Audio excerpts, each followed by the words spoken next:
everyone, welcome to our tutorial for Android Netrunner, the card game. This is going to be the perfect video for both players of other games. If you've played Magic the Gathering, those kinds of things, then you're going to pick this right up. If you have never played a tabletop game at all, never played a card game at all, if this is your first entrance into the world of tabletop games, then stick around because this is a great video for you as well.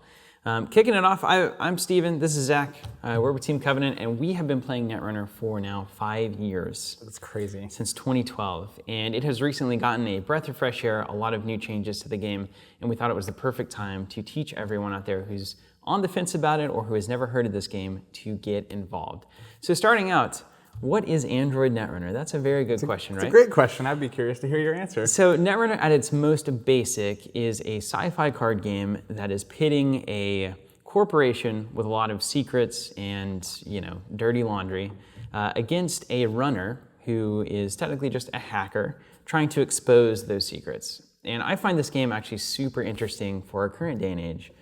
Because of a number of things that we've been going through recently, right? So we've got here just recently the Equifax data breach hit like millions of people. We saw Enron go down a long time ago. Like that was kind of the beginning of this. Like when I remember when I was a kid and I heard that, I was like, that doesn't seem right. What's going on with all these big corps doing this crazy business? We had the banking failure recently happened. All sorts of nonsense. We really have the rise of.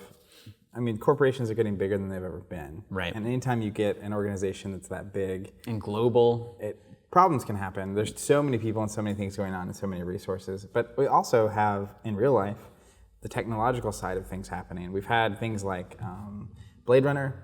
Oh yeah, new movies gonna happen, but even the old movie, right? It's like this idea of bioroids and hacking and who's human, who's not, what are human rights and all that kind of stuff. Got that weird video of like somebody kicking over a robot and it like getting up. That's so creepy. Have you seen that? I have not seen it. Don't even watch it. It's crazy.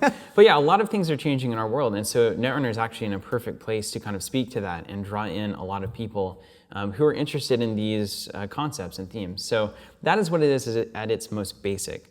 And then if we talk about, well, what is it in terms of technically, what is it? It's called a living card game. And what that means is, one, we're going to be playing it with cards. So just like poker or hearts or spades or any kind of card game, the basic unit of the game is cards. So it's very easy to carry around, very easy to pick up and play. You can go over to somebody's house and not have to bring a whole bunch of stuff or a big board or anything like that. And one of the hallmarks of a card game is the fact that, or at least this kind of card game, is that each player gets to bring their own deck of cards. That's true. Unlike hearts or spades, where we're working with a simple single deck, you get to choose what you bring. That's right. So we are secretly kind of composing our decks before we meet up, and then we're only the Corp had secrets. Playing them against each other. And that's a really cool element of the game that we'll dive into in a future video about deck building. But it's living. What does that mean? Well, the cards are not living. We're not in that future yet. But it means that the game is constantly expanding. So if you imagine, for instance, using the poker example, if once every few months there was a new card type released, let's say it was a new suit. We got a new suit, and that means something new for the game. Or you introduce a new, let's say we have the Emperor card that goes between the king and the ace now, and that changes the way that straights and flushes and these kinds of things are happening. That is basically what a living card game is. And so in order to make that happen, to deliver those products, we have basically 3 product types that you need to know about to understand what a living card game is. The first is this big thing. This is a core set. Check that out. It's like a starter? It's a starter set, right? So this is going to have all of your cardboard pieces, your tokens that you need to play, all of your starting cards. Basically, this is where you need to start the game. Now, there's a caveat to this in that what I'm holding here is the original core set from 2012. It's been doing work for a long time. Old school. And what has happened recently is there's been the announcement of a revised core set coming out. So probably when you're watching this video, you're going to be looking for the revised core set. That's basically a lot of the contents of this plus some other new cards, and it's condensed down into a much better package. So this probably doesn't exist for much longer. The revised core set is what we're looking for, and it's going to come out in the next few months from our recording this video. So look for that. But the core set is what you need to start. And Zach and I are actually going to be using cards from the core set in this video. From the revised core set. Revised core set, thank you. It'll eventually just be known as the core set, yeah, right? It will be the core set. The original core set will kind of be depending forgotten. on when you're watching this and what year and what decade. Then we also have Movie Magic here. Where'd they come from? We have what's called the Deluxe expansion. And this introduces a bunch of new cards all at once, usually with a very strong theme, and these happen essentially randomly. It might be once a year, it might be twice a year. You never quite know when you're getting one of these. So this will have a lot of new cards, and it's usually a very exciting time for the game. And then finally, you have what's called a data pack.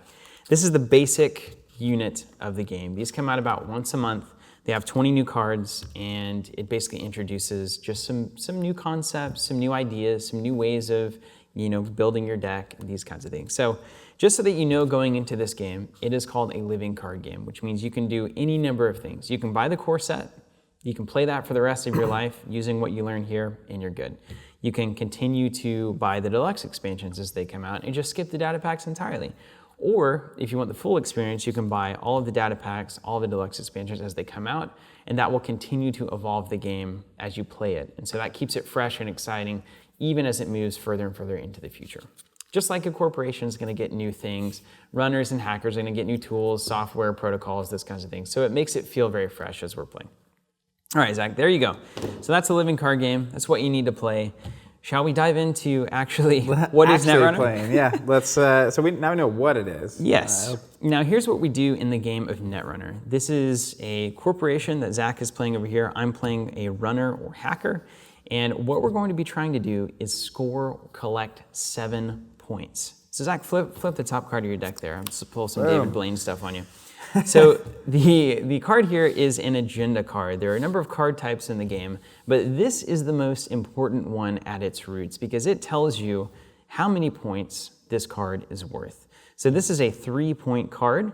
If I discover this card anywhere in Zach's deck or hand or anywhere in the game, I get 3 points. If Zach manages to invest in it and score it out before I can find it, he gets 3 points. We're playing to 7 points. So you can see it almost turns into this really elaborate game of hide and seek. It's really the hallmark of Netrunner, right? Which is we have the same ultimate win condition, but we're approaching that win condition in 2 very different ways. Very different. And so I'm going to be trying to play these secretly and get them scored while you're going to be trying to find them as we go. And you can find them in my deck or my discard pile or my hand or on the board. And so it really is a game of hide and seek. That's You're looking right. for the points. I'm essentially poking around the corporation, hacking into servers, trying to find these things, and Zach is trying to, throw me off and not let me know where exactly they are. So that's essentially the game right there. We're trying to get to 7 points. You can have that one back if you like. We'll take So that doesn't sound very exciting, right? It's like, It's there's pretty- points here, sounds there's fun to points me. there, but what is the real fundamentals of the game? Let's start with the action card. So I'm going to start with the Corp, and this is a game where you can take any number of actions in any order that you want based on the kind of the framework of the turn. So whereas a lot of games will have you can do this and then this and then this and then you move on. This is your turn to play cards. This is your turn to make attacks. This is your turn to get resources. In Netrunner, it's wide open. So the corporation can take 3 actions, and then the runner can take 4 actions. There's a bit of an advantage there for the runner in terms of the amount of actions you can take. However, the corporation always starts their turn by drawing a card. So the corporation is always refreshing their hand, getting new tools, new things, then gets to take 3 actions in any order that they choose. You can take multiple actions. I could do action 1, action 1, action 2. I could do action 2, 3, 1. Doesn't matter what all of that is pieced together. And then the runner is the same thing. So I'm just taking actions in whatever order that I desire. So Zach, let's start with actually looking at what these actions might look like during the game. So the first is draw a card from R&D. So the game is incredibly thematic. The corporation's deck, in this instance, is known as R&D, Research and Development. So this is where all of your new ideas come from. So your first action, one thing you can do is draw a card from R&D. So that looks like that. Zach just drew a card. So and the actions are called clicks. They are called clicks, right? So we have this, click is kind of just a fancy futuristic way of talking about time passing. So one click or one action is to draw a card, okay? The second one is gain a credit. So I can take my second action, I'll move this along here, get money, and put it in my credit pool. All right, so that's what it looks like to gain a credit. So you can take that action as you like. The next action is installing a card. And on your action card, you'll see install an agenda, asset, upgrade, or piece of ice. So these are the 4 different types of cards that the corporation has access to. and you can install them as you like. So Zach, show me just installing an agenda or an asset. Yeah, because we've seen the top card. We've seen the top card. Effectively, installing a card, I'm going to take it and I'm going to put it down. And there's a couple nuances here. And this is nuances. Already? Yes, things are going to happen. So when it comes to an asset or an agenda, you actually install them in what are called remote servers. And so I take it and I actually create a new server. And you can imagine servers as like lanes. And the runner is going to make eventually runs down these lanes. One lane is my hand, which is represent HQ, my headquarters. This is where all my current activity is happening. That'll be here. So I might hack into this. One is my R&D, which we've talked about, so you can look at the research we're doing. And one is my active servers. So I can install a card here, and it could be an agenda. It could also technically be an asset. It could be anything. It could be an upgrade as well. So that's what installing a card looks like. Go ahead and show me what installing ice looks like as well. It doesn't even have to be ice, technically. So if I had a piece of ice in my hand, which I do, I can install ice in front of any of my servers. So it can go in front of remote, R&D, or I guess HQ, R&D. or R&D. And there's also a server over here, a little hidden server called Archives, which is kind of invisible right now. It is my trash can. It's my rejected ideas, but I can install a card, and that's how that works. That's what that looks like. And so at this point, you're probably like, what does all this mean? We're going to cover all of that very shortly, but just to get some familiarity with how the game actually looks, that's what installing a card can look like. So that's what that action is. Then we have playing an operation. So just find an operation there in your deck and play it out. And this is very simple. It's essentially playing a card out of your hand. As a click, I have a card here. It has a resource, a credit cost on the top left corner. So I'd take that and spend it. Pay 1. And then I would do whatever it says. It says gain 3 ability. credits. So I would have to have a money to gain this money. And then also draw a card. And draw a card. All right, so there you go, playing an operation. This would go in my trash, there into your archives. which is important. And it's done. So we also have advance a card. So as an action, Zach can advance a card. Important to note, if a card can be advanced, it will let you know. So you can only advance cards that can be advanced. And Zach, show us what that looks like. So it takes a click. You also take a credit, and you flip a credit over, and you put it on the card that you're advancing. Now, the agendas won't say that you can advance them. That's just a known rule. That's a known rule, yeah. There are ice that can be advanced and maybe get different abilities or strength based on that, but you can advance and put an advancement token on the card. Right, and so that's how you advance a card, and that's also consequently how you score out agendas, which is nice. And then we have 2 kind of special actions that we'll get into a lot further down the road. We have the Purge virus counters action. So a corporation can always take its entire turn, 3 actions, 3 clicks, and purge all virus counters on the board. Now, generally, the runner is going to have viruses in play that might be stacking up virus counters that continue to make life harder and harder for the corporation. And as that continues to happen, Zach will have to say, well, you know what, I'm just going to run Norton on this thing. I'm just going to clean sweep it, spend my entire turn, and just purge all of my servers and clear those virus counters. I always viewed it as rebooting the system. Yeah, just a full reboot. It's like we just got to scrap it and start over. Yeah. Then we also have the final action, a very special action. You can pay 2 credits and take an action to trash a resource if the runner is tagged. So the tagging mechanic is just kind of this side game that we're playing where Zach as the corporation might tag me and find out where I am. Now as a hacker or a runner, it's very bad if the corporation knows where you are, even where your computer is, what your IP address is, those kinds of things. So if he knows that information, he can start manipulating my board and trashing the things that I have installed, which is not what I want. So I'm going to try to avoid that at all costs. So that's what the corporation could do. Over on the runner side, you'll notice a lot of similarities. So the first action I can take is draw a card from my stack. Just drew a card, just like Zach did. Second is I can gain a credit. So very similarly, we can always draw cards or gain money as we please. One of the coolest parts of Netrunner. One of the best things about this game. The freedom in that is monumental. It's incredible. I can install a program, piece of hardware, or a resource. So that looks like installing a program. And then generally my programs are on my front row here. So they're going to make up kind of my front line. And then I have resources and hardware that a lot of times I'll be installing in the back row here. So there's a resource and another resource here.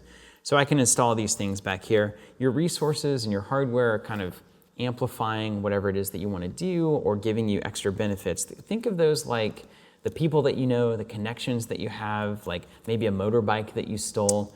These are actual resources that you have. A little more practical, it's a job.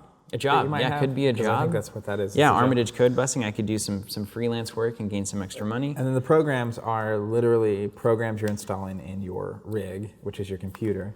And so they Upgrading the RAM. upgrading new what you got. processors. You're adding different tools so that when you are hacking, you can do it better. You can do it better. Basically, you're always making, as we all know, you're always trying to make your computer better, right? Isn't that just the way of the world? So there we have it. And then we also have playing an event. So that's just playing a card from hand. Here we go, playing an event. Here's special order. I can pay 1, play that, and then resolve its effect, which is search your stack for an icebreaker, reveal it, add it to my grip. So I can play cards out of my hand, standard issue. Then we have 2 equally special actions. One is 2 credits to remove a tag. So basically, if Zach has found out where I am, I can pay 2 credits to try to shake his tag and basically say, I was behind a Tor server, or whatever it is. And then finally, the bread and butter of the game, the runner's final action on the action card, make a run. And this is when I actually go and dive into Zach's servers and attempt to find points, find those agenda cards. And that is the beauty of the game. We'll dive into that here very shortly. In fact, let's dive right in. I was going to say, you just want to dive right into it? So I'm going to clear my board. Clear everything out. So a couple notes here from me are, 1, each player starts with 5 credits. So this is just the money that you start the game with. And we each have an ID, which represents who we are and what we're trying to do. I'm Hasbiroid. And so you're a maker of bioroids. I am. And that's your big mega corporation trait. So that's important to you. Mechs and bioroids and basically robots. Robots. And not really just robots. I mean, it's beyond. That's bioroid. It is beyond it. There's a lot of actually ethical things in the Android universe about bioroids and their status, and are they, do they have feelings, like these kinds of things, and that's fascinating. Then I'm using Gabriel Santiago. He's a consummate professional, and one of the many hackers/runners that you might embody whenever you're playing on this side of the board. You choose your favorite one. They each have special abilities. It's kind of like playing a fighting game or anything like that. You choose the person you want to play, and then they bring a special flavor to the game, and that kind of embodies what you want. So I'm playing Gabriel, who's a criminal. That's a faction in the runner side of things. And then Zach is playing HB or Hasbiroid, which is a special corporation. In particular, the Stronger Together. Stronger Together, that's right. Now, before we really dive into this, are we going to upgrade our tools at all? We're not going to do anything yet. All right. We're just going to make some simple runs, and then we'll get fancy. All right, so the first thing is making a run. Zach talked about these 3 servers, right? So we've got these here. So imagine, for instance, that there are lanes here. That is HQ, or the hand. This is R&D, or research and development, or the deck. And then over here is archives. And I'm going to show you what making a run on each actually yields me. So Zach, draw a few cards, 5 cards or so. Draw my standard 5. So now, let's say that the runner takes an action to make a run. I'm going to say, Zach, I'm going to take an action. All right. I'm going to make a run on HQ. Okay. So here we go. Let's check. Is there anything in my way? No, nothing in my way. I get in free and clear. When I make a successful run on HQ, I get to pick a random card out of Zach's hand. If it's an agenda, I score it. If it's a card with like a trash cost, I can trash it. Otherwise, it's just simply information. I know what's in Zach's hand and the tools that he's working with. So I'm going to take this one. All right, there we go. So I pulled a random card from Zach's hand. It is an agenda. We can see it says agenda here, and it looks like only an agenda looks. And it costs 2 points, or it's worth 2 points. And I just immediately get to take that and score it on my side. So I just scored 2 points. 2-0. 2-0. And I'm going to 7, so I'm almost there, basically. This is one of the greatest feelings in this entire game. And the worst feelings. There is I've referred to it before as a Pavlovian response in the sense that there's that famous experiment where Pavlov had the dogs gathered and rang a bell every time that they ate, and then basically took the food away, started ringing the bell, and they started salivating. So there's this kind of just instant response. When you see this card, there's an excitement that I have not experienced in a game ever. It actually relates. I've been doing some brain research recently. Oh, yeah? Yeah, some listening to psychologists and whatever. But when you find what you're looking for, apparently your body releases dopamine. Oh, which is a natural response to finding something you're looking for. So, and the more critical or important it feels, the more that gets released. Wow, and so that makes so much sense. There's actually a chemical reaction happening when you find an agenda. Well, It just happened. I mean, even just in this video, I just got a little bit excited. Whoa, did it? I knew it was probably going to happen. So that's running HQ, so you can have that back. Oh, but I would thanks. score 2 points. I'd have that for the rest of the game, and then I'd try to get to 7. The second run I can make is R&D. So I'm going to make a run on R&D. Let's say I take that action. Is there anything in my way? No, there is not. So now that means I get to look at the top card of Zach's deck. If it's an agenda, I get to score it. Otherwise, it's going to go back to the top of the deck. Also worth noting, I don't get to see it. You don't get to see it. You don't know at all. Unless it's an agenda, and then we both get to see it. Okay, so I'm going to show everybody what's going on here. So that's this card. It's not an agenda, you'll notice. It says upgrade on it. Watch out, Zach. So it is an upgrade, but it does have a special feature here, which is this little trash can with 3 cost. And that means that I can pay 3 money anytime I access this card, 3 credits, and I can move it to Zach's archives. Now I've seen it. Oh no, Ash. All right, so then I've trashed that card. Now the interesting thing about that is if I were to run R&D again, I now get to see a new card. So that's an important concept in the game, is that you can run through their research and development, their deck, trash cards with trash costs, and potentially get more accesses as you go. So there's that, and then finally, Zach, put a couple of face-down cards over there in archives, if you don't mind. Did it. All right, so over the course of the game, there are going to be some cards that end up in archives. Anytime the corporation trashes something voluntarily, which they can do if they have too many cards in their hand, it goes in face down, which means I don't know what it is. But like any great hacker, any great runner, I need to go find out what the hidden information ultimately is. So if I make a run on archives, notice there's nothing in my way there. I flip up all of those cards, and I can access them in any order. So you'll see there aren't any agendas hiding down here, but I do know that Zach trashed a hedge fund, an aggressive secretary, and an Adonis campaign. So I get more information about what might be left in his deck or what might be in his hand. All right, and then those go back to your archives face up. That's right. Because I've discovered them. So those are the 3 runs, and those are called central servers. This is what every corporation starts with. This is the bread and butter of the game, the central servers. HQ, hand, R&D, deck, and archives discard pile, right? So this is pretty easy, right? I can just continue to poke around until I find agendas, right? Now, any corporation worth their salt in basically protecting themselves is not going to let that happen. You don't basically open a website up for anybody to go check out what's going on. So what you're going to do is you're going to install defenses. And in the game of Netrunner, those defenses are called ICE. And you can think of these as, firewalls or, tracking devices, these kinds of things that are going to try to keep the runner from finding what it is that they want. And so, Zach, why don't you install a piece of ICE over HQ there? So as we mentioned, I can take an action to install a card, and if it's an ICE, I install it in front of a server, like that. All right, so now let's look at what it looks like to make a run on HQ. So I declare a run on HQ.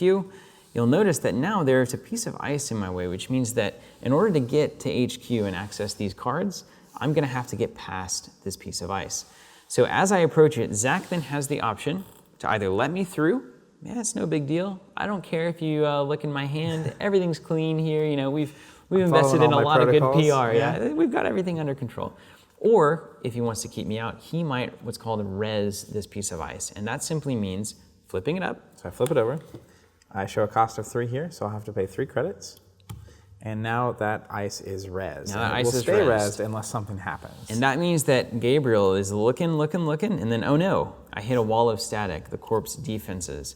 And whenever I hit a piece of ICE, I have to resolve the subroutines on that piece of ICE. So I run into it, and that subroutine there says, end the run, which means I end the run. You're out. I go back. Never again can you access cards from my hand, and right? there was an action, right? And so now it's like, well, that's impossible. I'm never going to get to look at cards in Zach's hand ever again. Now, that's not exactly true, because like any good corporate or any good runner, I'm going to be installing tools to potentially get past these defenses.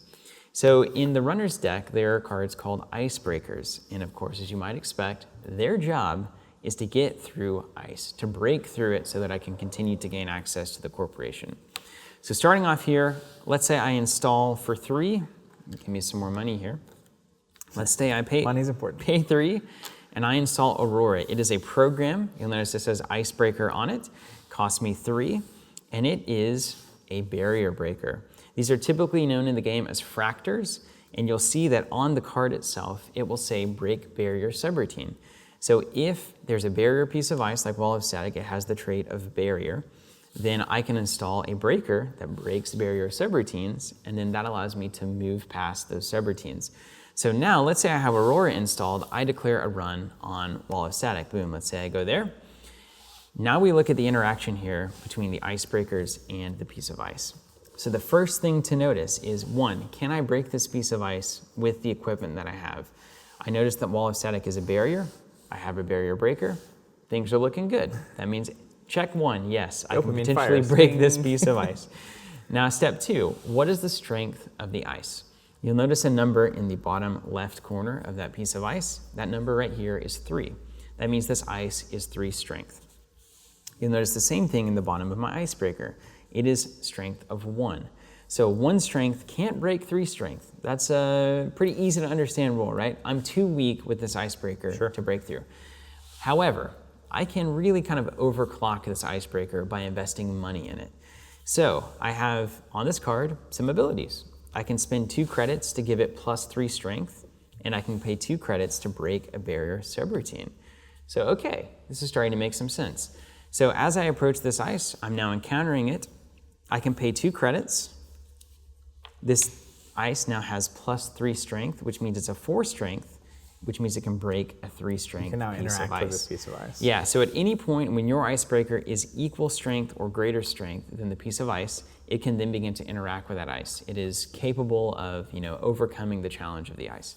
So now this 4 strength breaker, I can pay 2 to break a barrier subroutine. So I'm going to choose a subroutine on this piece of ice to not suffer the consequences of. I'm going to choose in the run, and that means that I don't end the run. So now I get to go right on through this Wall of Static and successfully access a card from HQ, and it's just a piece of ice. So it goes you back get the to Zach's information. hand, I get the information, and that's it. So that is how the exchange between ice and icebreakers works. Now you'll notice something very important that just happened there. I just spent 4 credits to break through this Wall of Static. Zach paid 3 credits to res this Wall of Static. And now every time I want to go look at his hand, I'm going to have to pay 4 credits until I install a better icebreaker or get some additional tools to make this better for me. Which means that over time, as the corporation installs more ice and reses it up, I have to pay more and more money to get through. So that's an important thing to note as the runners. As the game goes on, it's going to be harder and harder for me to break through Zach's defenses. So I really need to run with some famous advice that I once received and got myself, or received and gave myself. Wait a second. Run with my pants on fire. I want to try to expose those secrets as fast as possible so that Zach doesn't have a chance to kind of solidify his defenses and make me super poor every time I want to just go see a card. So there's the basic interchange of the game. Making a run, installing icebreakers, and now we're just going to get into it. We're going to start playing this game and explore some concepts along the way that we notice. So I'm going to go ahead and let's keep Aurora out, let's keep Wall of Static out. We can just shuffle up or grab whatever cards that you want and then draw some new ones. Any cards you want. Any cards that you want. I'm just going to shuffle these around. And as we go through, we're going to demonstrate some concepts as we go. You'll learn some things that maybe we didn't tell you at first, and it's best to just see the game in action. Yeah, we can talk about programs and runs all day long, but once you start seeing it in action, it's really helpful. And that goes right along with when people are starting to play a game for the first time, I always recommend just get into the table as quickly as possible, because your frame of reference is completely different once you've actually seen the game in play. That's right. Get into it, look at it, and actually see how it functions on the board. And I have to tell you, I probably shouldn't go on record saying this, but Netrunner is, kind of spoiler alert for me, I think one of the greatest games ever made, if not the greatest. Is originally designed by Richard Garfield, of course, creator of Magic the Gathering, Vampire Eternal Struggle, those kinds of games. And it got rebooted by Fantasy Flight Games in 2012, and that is still where it is right now. So this system has been around for a very long time. It used to be a collectible game, now a living card game. And I think it is truly one of the best gaming experiences you can, it's like nothing else. It's like nothing else. It is like nothing else. All right, I'm just gonna give myself 5 cards. 5 is the maximum hand size for both the corporation and the runner, and we'll show you what happens whenever you exceed that hand size. Zach, we'll kick it off with you. The first thing that you do during your turn is draw a card. It's necessary. Have to do it. So there's your card draw. And that's there we go. important to note. Part of the concept there is that forcing the Corp to draw a card means the game has to progress. That's right. If I didn't have to draw, if he runs and he doesn't reveal an agenda, I could just sit there. You just sit there forever. And so the game is always progressing. And let's get some money, but let's do it in a much fancier way.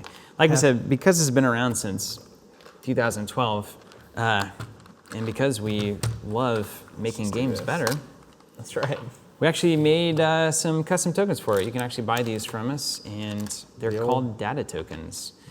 And basically it was like, you know what, playing with cardboard in a futuristic sci-fi game doesn't make any sense. So let's get some nice acrylic tokens future it up. and make it beautiful. All right, I got 5. Is that the preferred nomenclature here? Let's just start it off with 5 here. Right. I already drew my card, and since my R&D is just completely exposed, I think I want to protect that a little bit. You don't want me just easily looking at the top card and finding all those agendas? That's right. So I'll take my first click to install a piece of ice in front of my deck. Then I have 2 clicks remaining, and I will simply use both of those clicks to gain money. So I'll gain 2 credits. Gain some cash. All right. So looking over here on my side of the board, I've got a lot of fun things that I can play. That is often the case. So I've got my 5 credits. I'm going to spend my first click to play an event.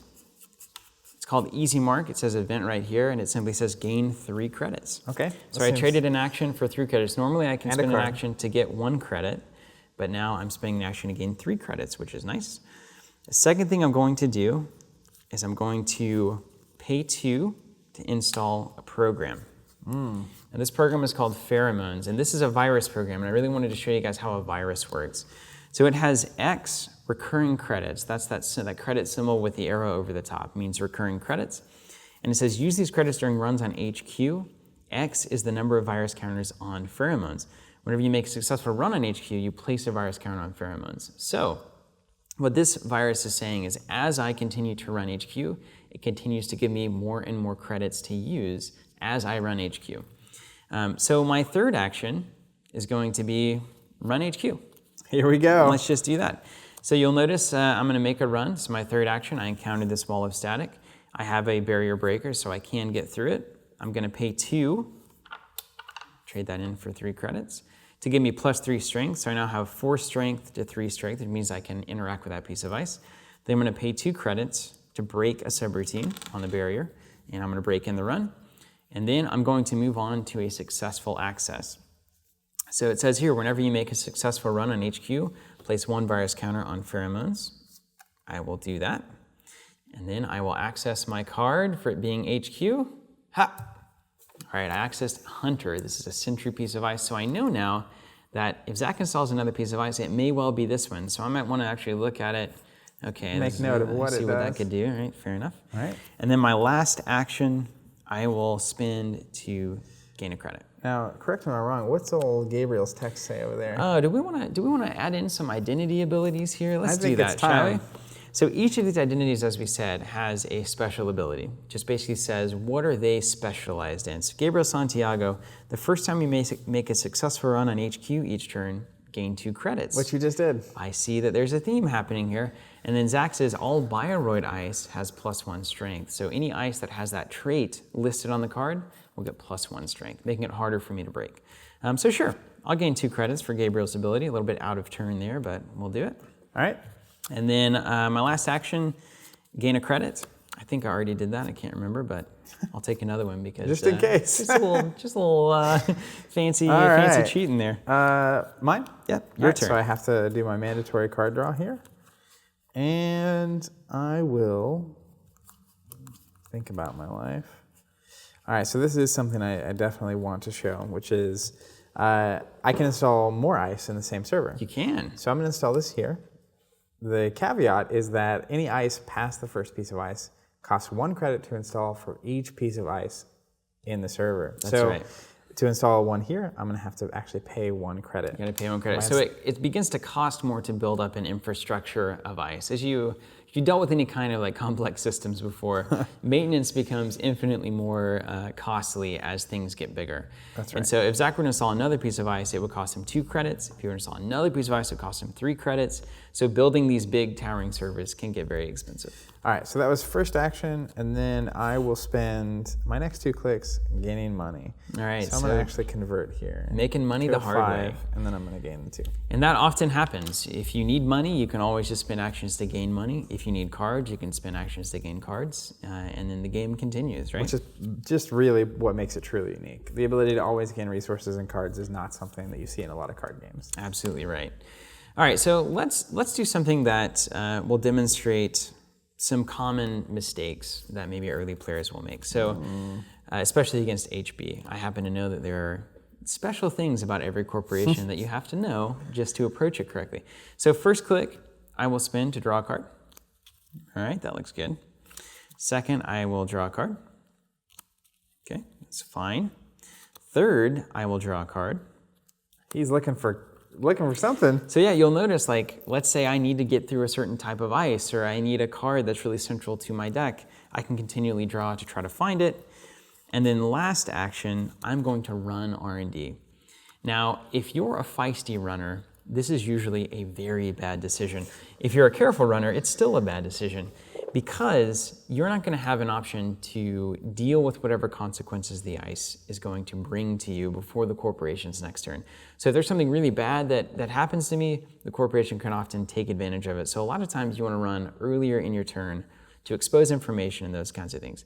Now, secondarily, you'll notice that I didn't just continue to draw and play until I had enough breakers to get through any conceivable piece of ice.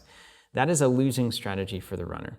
So rather than doing that, I'm going to force Zach to spend some money, see what he's dealing with. The general rule of the game is that ice can't be that bad. You know, it's scary, it's unknown, especially as you're starting out. You don't want to just like brick wall into something and say, oh no, there's going to be so many consequences. That's a part of the game, is just forcing the corporation to spend money to continually keep you out. So if you just dig and dig and dig and try to set up this perfect scenario, they're going to be, 7 points to the game by the time you get set up. So, Zach, running R&D, last action. Show me what you got. Do you want to res that piece of ice? I will res. I'll pay 3 for a Victor 1.0. He is a Biroid ice, so he will get +1 strength, where he's at 4, and he has some special rules text. And one of the things that makes HB is that a lot of their ice, the Biroids in particular, have a special text that says the runner can spend a click to break any subroutine on Victor 1.0. Fascinating. So no icebreakers needed technically, but you are on your last click. I'm on my last click. So this is a beautiful part about this game. So there are a few different corporations that you have to choose from.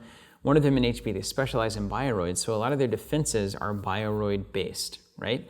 Now what that means is that I can spend essentially time to outsmart them or to get past them in some way or another without any icebreakers at all. But if I don't have time, they're really deadly. And so Victor 1.0 here has 2 subroutines: do a brain damage and end the run.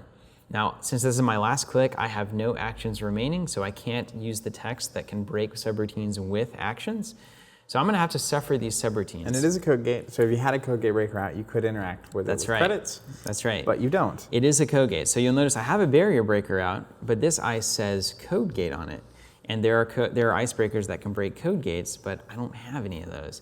So instead, I just have to suffer these subroutines. Okay, so the first subroutine, you go from top to bottom, is do a brain damage. Do 1 brain damage. All right, so I'm going to take this nice little brain damage icon, which is the classic one, and I'm actually going to use our data token version. There's a brain damage. Now, what brain damage does, what damage of any type does, is the first thing is that means I lose that many cards immediately out of my hand. So if I take 1 damage, I lose 1 card. If I take 3 damage, I lose 3 cards. And this is random, so yeah, I will grab that one. Right, so Zach grabs a Femme Fatale, a great card. And then because it's brain damage, it means that my maximum hand size is decreased by 1 for the rest of the game. I was jacked in, I had all my gear on, and then this Bioroid, I got a little too close to the sun there and just totally kind of blew my rig up a little bit, and I took some real physical damage. Now, with damage comes a caveat that I did not tell you about earlier. You can actually lose the game in a second way. The corporation can score 7 points, which is the traditional way. The corporation can also eliminate you from the world. They can totally flatline you is what it's called. And that happens anytime you take damage that is greater than the cards that you have in your hand. So for instance, if I had 2 cards and Zach had a piece of ice that did 3 damage, I would be flatlined and I would immediately lose the game. Immediately out. So this is a way that the Corp has to basically kind of keep really aggressive runners on their toes. If you get too overextended, too excited, you can't just straight up get axed. So you got to be careful. And then the second subroutine, end the run. Okay, well, the run ends. All right. And then we pass it over to Zach. And that was your 4th click. And now at the end of the turn, you do a check and make sure you don't have more cards than your maximum hand size. That's correct. So I have 5 cards, but I have a brain damage. Using my maximum hand size is 4. So I have to discard a card to play down to my maximum hand size. And they're all great. I'm going to discard a fairy. All right. Which is another great icebreaker. Start of my turn, I will draw a card, as you might expect. That's a handy little event to have drawn there. I'll spend my first click to draw another card. I've got to read this for a second. That's funny. More reading. Yep. Reading in the second game click, sometimes. I will play a hedge fund, which costs 5, but then I gain 9 credits, so I end up getting 4 credits. That's right. So it has an entry fee essentially of 5 credits, which Zach had. So he pays this, gets 5 plus 4 back for a total of 9. And the way a hedge fund really works, right? my gotta have money to make money. last click, I ridiculous. will do a fun little experiment, which is I will install an upgrade to a server. Well, thank you for doing that. You're very welcome. So upgrades can go on any server. I think you can have 1 upgrade per server. It depends. It very much depends. You can have multiple upgrades per servers, but you can only have 1 region upgrade. Okay, yeah, that's right. So I'm going to upgrade the server, and this is going to be face down. I can res this in a lot of different windows, which we'll get to. But it usually adds some kind of twist or turn, particularly when running against that server. That's right. So Zach has noticed that I can get in the current defenses that he has up. I have pheromones, which is very much about running HQ. I have an ID that very much encourages me to run HQ. And then an upgrade goes down on the root of that server. And so that's going to, as Zach flips it up like he would a piece of ice, that's going to make that server stronger in some way. And then it also means that as I get to the bottom of that server, I will have the option to trash that upgrade whenever I successfully access that server. So I can still get down there and kind of make it easier for me to get in later, but meantime, it's very difficult to get in. Okay, is that it? That's it. Back over to me. That's it, that's all. So let me take my first action to show off a fancy event. I'm going to pay 1 and play Forged Activation Orders. This says choose an unres piece of ice. The Corp must either res that ice or trash it. So I'm going to choose this unresed piece, and therefore Zach's going to have to show me what it is, spend the money, get it all up, and I don't have to risk. I'm going to res it. It is a roto turret, turret, which is the best surprise ice. I love it. So what we see now on Zach's board is 3 different pieces of ice that cover the 3 types of ice that you will find in the game. The first type we've seen is barrier. These are your basic pieces of ice that are generally built around keeping the runner out. In the run, in the run, in the run. It's essentially like building a wall, right? It's a barrier. It's hard to get through. The second piece of ice that you've seen is a code gate. These are your kind of more just unique and weird pieces of ice. It's, logic gates, code gates, that kind of stuff. It's going to have bizarre effects. It's going to have unexpected things. It's very much like just the kind of paradoxical piece of ice. And then you have, finally, sentries. Now, sentries are really about hunting the runner down.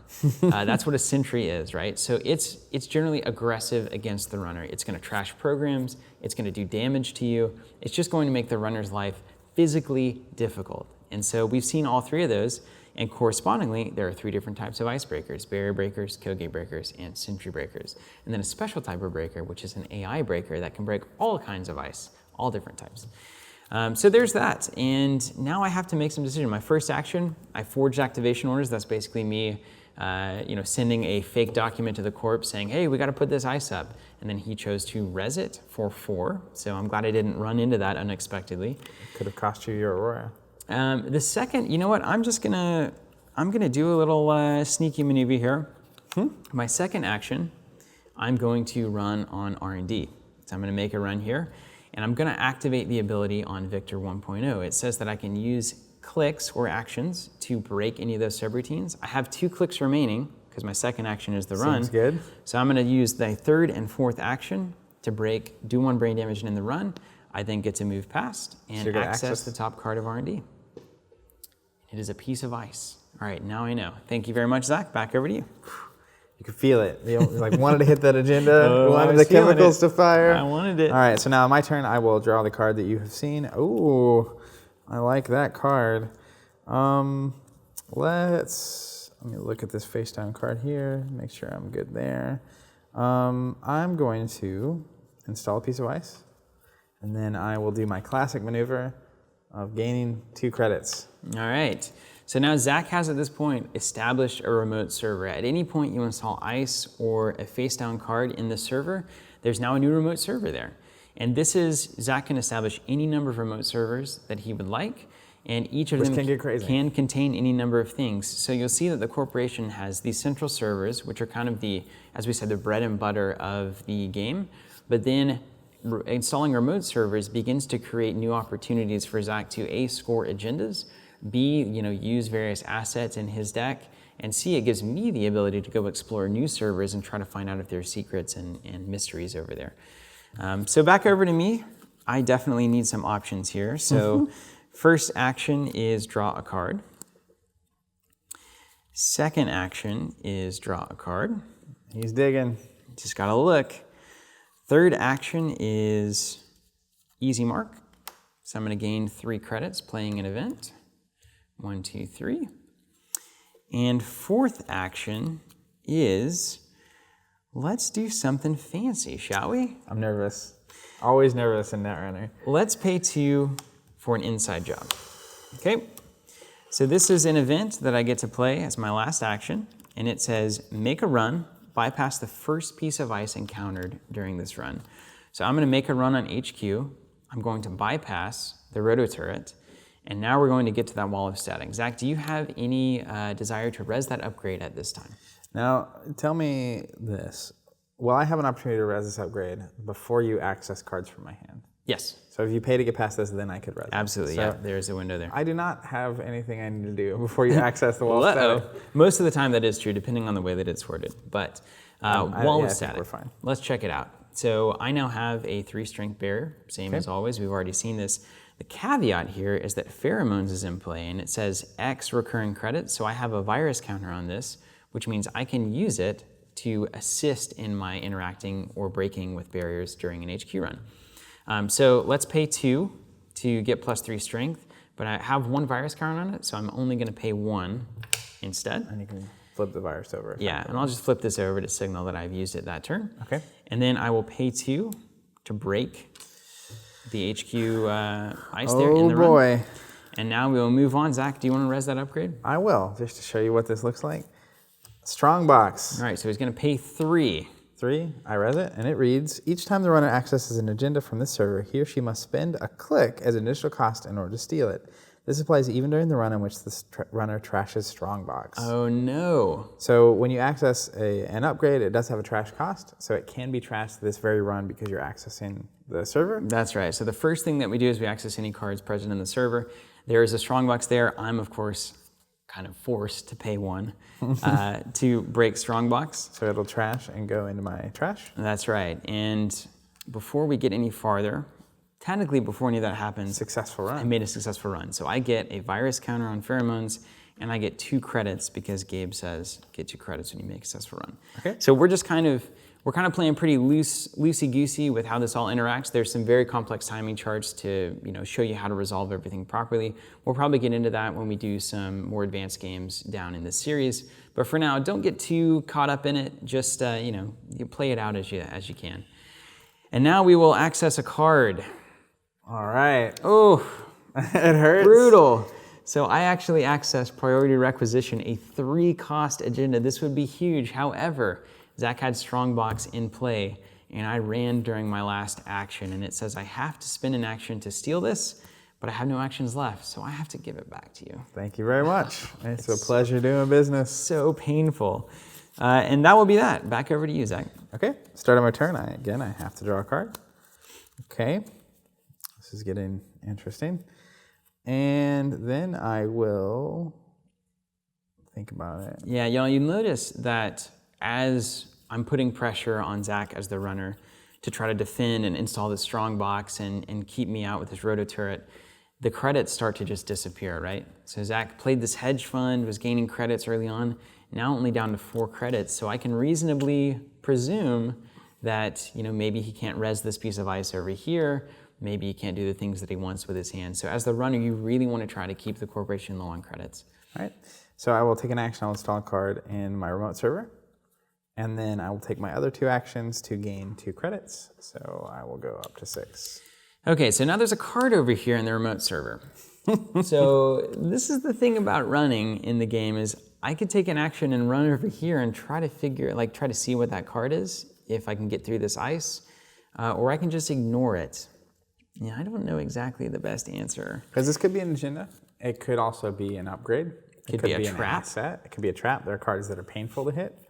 It could be anything. And as the runner, I'm often overly curious, which is my problem. I like to poke I like to play runners that allow for that encourage that kind of poking and prodding. All right, so let's start off with my first action. I'm going to draw a card. Okay, all right. This is good. My second action, I'm going to install a fairy. Uh-oh. So a fairy is this beautiful criminal piece of technology. It's a 0 cost, and it can break sentries just beautifully. The cost, though, is that I have to discard it after I use it. So it's a one-time thing. So it's a one-time thing, but man, it's great for just a get-out-of-jail-free card. So my third action, learning my lesson from Strongbox, I'm going to leave an action open, and I'm going to run over here on your remote server. This is going to be fun. All right, so I will go ahead and res my ice. It is another Victor 1.0. So you have 1 click left. You can spend clicks to break any of these subroutines. Of course, one of them is do a brain damage, one of them is in the run. Yeah, so this is tough. So I have a barrier breaker and a sentry breaker out, but Zach resed a code gate, and I can't break a code gate with anything that I have on the board right now. So I'm gonna have to spend my actions instead. I don't want to take another brain damage. That's too scary. You could take a brain damage and access the card. This is the world of choices in Netrunner. You can stop the brain damage and then also in the run. So I could lose a card and immediately have my hand size reduced to 3 and access that card, or I could, just avoid the brain damage with an action. In the run would trigger, and I would move on to the next turn. And that's what I'm going to do. I think I'm a little too crazy here. Let's go ahead and spend an action to break the do 1 brain damage, which means the other subroutine will fire, which is in the run. And so the run ends. And that agenda sits back there, if it is an agenda or asset or anything else. Now I have to wonder. Now I start sweating, because what if Zach advances that out and scores some points? I'm worried. We'll see. Starting by trying to draw a card.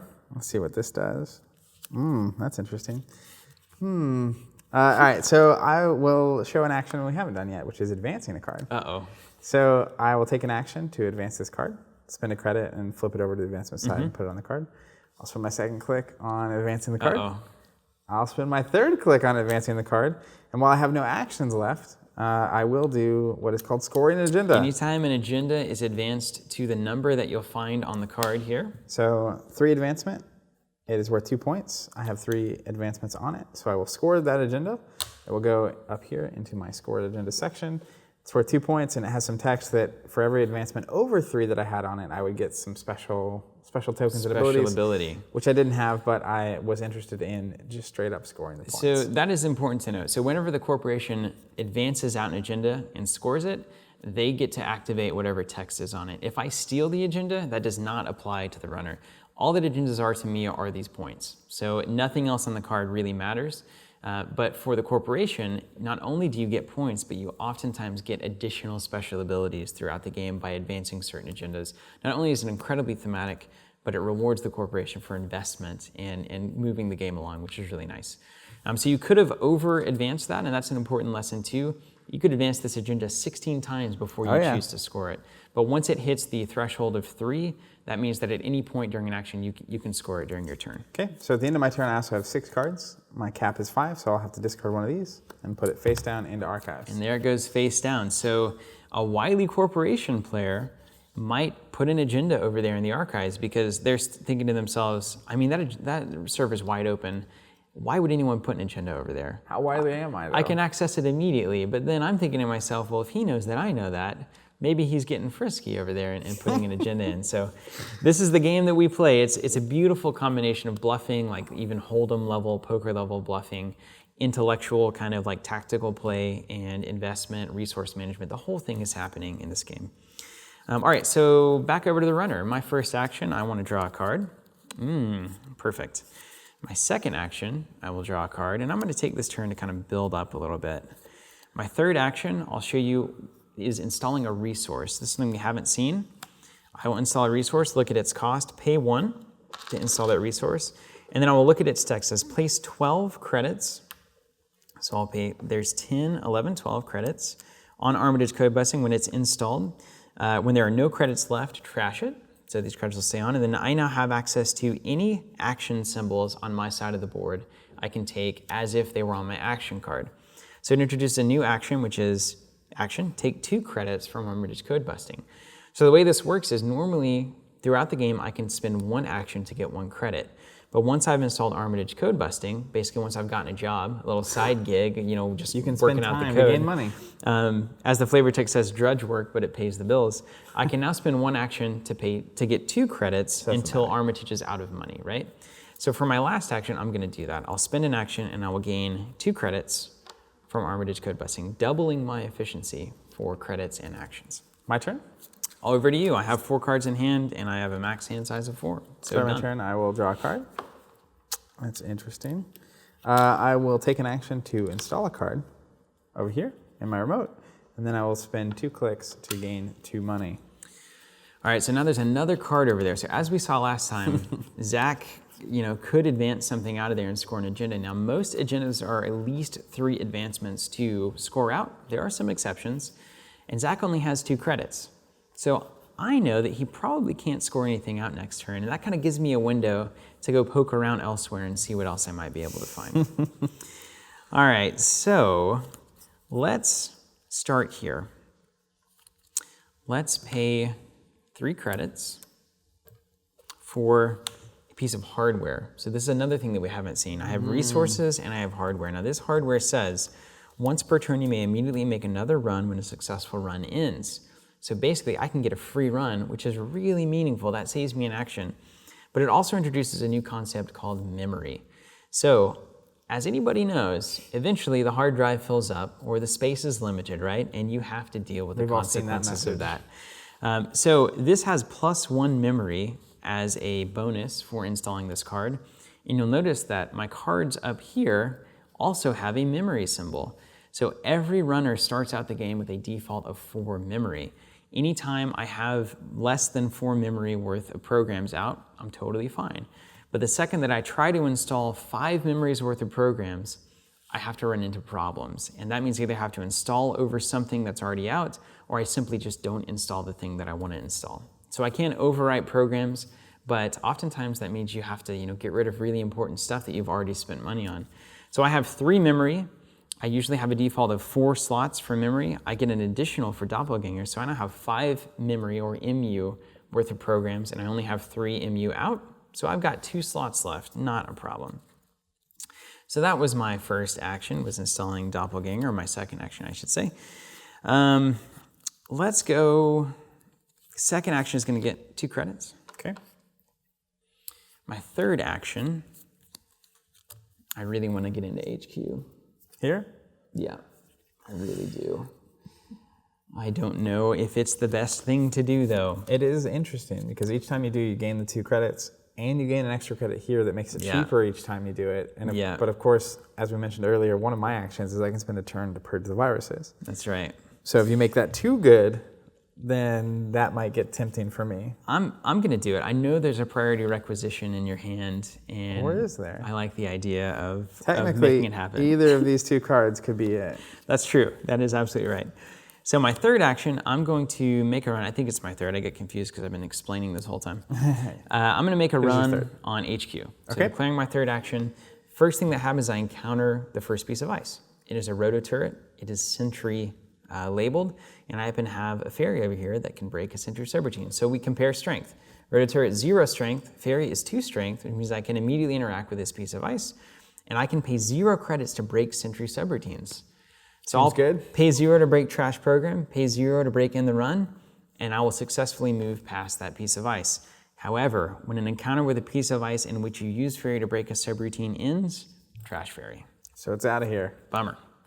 But I did get through a rototurret for free, so that's nice. Seems good. Finally, we move on to the wall of static. I'm going to pay 2 with pheromones because this is an HQ run to use the ability here to gain 3 strength, and then I'm going to pay 2 of my hard-earned credits to break in the run on the wall of static. And now I have made a successful run. Before I access cards, I have any successful run triggers. Gabriel Santiago, first time make successful run, gain 2. All right, on HQ, done. And then whenever you make a successful run, place a virus counter on pheromones. All right, it's getting built up. It's looking pretty good. And now I will access a card from HQ. I'm always nervous when I'm looking. I normally do it face down, but because I have a problem of looking at the cards I don't want people to And a pick. lot of times what you'll find people do in true technological Netrunner fashion, they will simply roll a die. So I'm gonna say that's 1, that's 5, and we'll roll from there. So 2 Oh no! is the card. So I've accessed an aggressive secretary. This is an ambush asset. It's an example of a trap. And this one is devastating. So it says, if you pay 2 credit, it says, first of all, it can be advanced. So it tells you specifically, and it's not an agenda, but it does say that it can be advanced. If you pay 2 when the runner accesses aggressive secretary, trash 1 program for each advancement token on aggressive secretary. This is one of the ultimate bluff cards. So Zach could put this face down, advance it, make it look like it's an agenda, and then when I access it, it actually blows up all of my programs. Yeah. Terrifying. Now it does have a 0 trash cost, which means I can pay 0 money and get it out of his hand because I access it. I'm doing that, Zach, get it out of here. Just put it in the pile. And then I have a special trigger. Once per turn, I may immediately make another run when a successful run ends. So a successful run just ended, and now I can make a new run, and I'm gonna make a run on archives. I wanna see if Zach hid an agenda or something in his trash can. So everything's face up except for this one face down card. There's no ice, so you're gonna access. Show me what you got. It is an agenda. He was playing You're hardball. wily. So anytime I find an agenda in the corporation servers, I get to go ahead and immediately score it, and it just gives me 2 points. So now I have 2, Zach has 2. And you still have 1 click And I have 1 click left. And you know what? I'm gonna make 2 credits. Go back to work. All right, speaking of work, now coming back to my turn, there is a window to res things at the beginning of the Corp's turn before anything happens. That's right. So I'm actually gonna pay 2 for a pad campaign. Oh, look at that. Which is an asset I can res, and it reads, gain 1 credit when my turn begins. So All right, start of my perfect. turn, I'll immediately gain money, even before I'm drawing my card here. Now here's the amazing thing about, well, one of the myriad amazing things about Netrunner. What I'm looking at now is Zach has an asset in his remote server. Now he's gonna get 1 credit every time his turn begins for the rest of the game, unless I find a way to access that server and then pay 4 credits to trash pad campaign. So he's basically got this awesome advertising, blitz going on. HB is so great, buy a Road to the Future. It's making me money. And it's making him money. Yeah. And so I can go in there and trash that, or I can let that tick for the rest of the game if I want. I have to make that decision every single turn. A lot of stress. I will be curious to see how you do. But right now you're so poor, I don't have to worry about it. So speaking of poor, I'm going to visit standard in poors. I'm going to gain 3 credits with my clicks. All right, so 3 actions, spend 3 actions, gain 3 credits. All right, back over to me. I'm gonna flip up my viruses here. Got a mixture of old and new in there. I like the new ones better. And then I'm also going to... I'll break through there while you're taking your turn. Yeah, grab whatever you need. This container has been around forever. It's good to me. It's been good. All right, start of my turn. I don't have anything fancy. First action, I will draw a card. Second action, I will draw a card. And now last round, it was pretty cheap for you to get through here. You gained credits with Gabe, you got another token here. So it really would not cost you much to get through, except for the fairy's gone. The fairy's gone, so I have no way to get through that rototurret, which is a real without bummer. taking one to the teeth. Yeah, exactly. Third action, I will play an easy mark. Hey, it's easy. That just gains me 3 money, or 3 credits. And then last click, I will gain 2 credits from Armitage Code Busting. So I will leave this here with 4 on it. And I will gain 2, so I'm gonna give myself a 5 and lose 3. A lot of money. My And turn? then I'll go ahead and trade this out for another 5 just to show you how rich I am. Wealthy. And then I'll check my hand size. I have 4 cards, max hand size of 4. Go over to you. You have any beginning of turn? Start of my turn, pad campaign fires again. We're at break even. I'll draw my standard card. All right, and then I will install another remote server as an action, and I will gain 2 credits, putting me at 7. All right, so we have a remote server here with no ice on top of it. So Zach's basically saying, no big deal. You can access that as you like. But could it be another Project Vitruvius? It could just be sitting there, right? This is the bluff that you already put a Project Ares over there in Archives. I've seen that so many times where it's just, in fact, Ben did that to me the other day. He had a 3 cost out and just sitting there acting like a asset and then scored it. That'll do it. All right, so I'm gonna show you guys a new type of program called an AI breaker. So my first action, I'm gonna spend a credit, or not spend a credit, spend 5 credits to install Crypsis. Classic. Okay, so Crypsis says the following. It is an AI icebreaker. Anytime you see AI, that generally means this is a universal icebreaker. It can break any type of ice that it finds. It's very intelligent, but it's very expensive. So you have to find the trade-off between efficiency and kind of universal ability. Crypsis says, I can spend 1 to break any ice subroutine. Great. I can spend 1 to get +1 strength, starts at 0. That's fine. And then a special action, place 1 virus counter on Crypsis. Okay, so I'm going to invest in a virus counter. But why, Zach? Because when an encounter with a piece of ice in which I use Crypsis to break a subroutine ends, I remove a virus counter. And if I can't do that, I have to trash Crypsis. So I've essentially got to load it up with virus counters so that I can break ice with it. If not, it goes away. You can if still not, use it goes away like a fairy, right? So I'm going to spend my second action to place a virus counter on Crypsis. Okay? Then I'm going to spend my third action to make a run on HQ. He really likes the HQ. So let's go through and see how this works. I'm going to encounter my first piece of ice, which is a rototurret. I'm going to look at Crypsis' strength is 0. Rototurret strength is 0, which means we can interact with each other. And then I have an ability, break ice subroutine for 1. Now this is an HQ run, which means that I can use these pheromone credits for free during an HQ run. Beautiful. So I'm going to pay 1 to break trash your program. I'm going to pay 1 to break in the run. So pheromone is using the ability here on Crypsis, break ice subroutine, use twice, which means that I don't suffer the consequences. And then I move on to the next piece of ice. Now I have to mine Crypsis' ability. When an encounter with a piece of ice ends, I remove this hosted virus counter. Now remember, if I hadn't put that virus counter, the Crypsis would go away, and that's a lot to invest in something that just immediately disappears. 5 is a lot to invest. So now we move on to the second piece of ice, Wall of Static. It is a barrier. It's 3 strength. I have a barrier breaker of 1 strength. So I will pay 2 to give this barrier breaker +3 in order to interact. So I'll pay 1, 2, and then I will pay 2 to break a barrier subroutine.